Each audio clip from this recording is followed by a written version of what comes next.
शिवाला music present.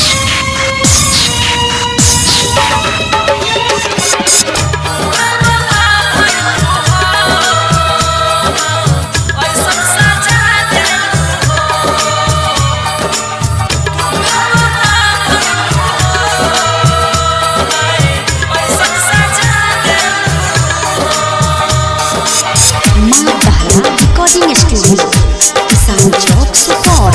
जहाँ रे जाई सनम दे देलू ऐसन जखम जिए के लायक न बचनी भइलू तू ऐसन करम बीच रहिया में हमरा के छोड़ गइलू हो तू बेवफा भइलू हो ऐसन सजा देलू हो तू बेवफा भइलू हो हाय ऐसन सजा देलू हो।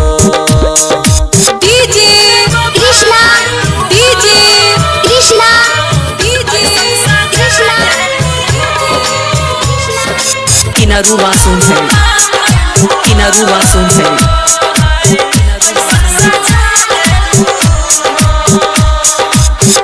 रिकॉर्डिंग स्टूडियो किसान चौक सुपौल।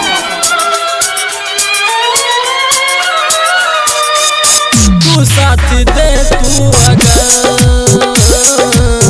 रोती न हम चारों भर रहती न पगला के भेष में कर तुझे इतना सबल पहले हम के हंसलू फिर रोवा गइलू हो तू बेवफा भइलू हो हाय ऐसन सजा देलू हो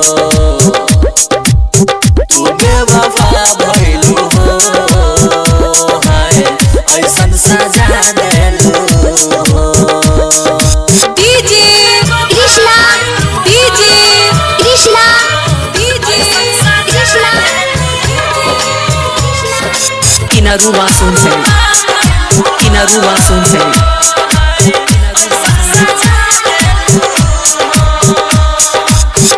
रिकॉर्डिंग स्टूडियो किसान चौक सुपौल।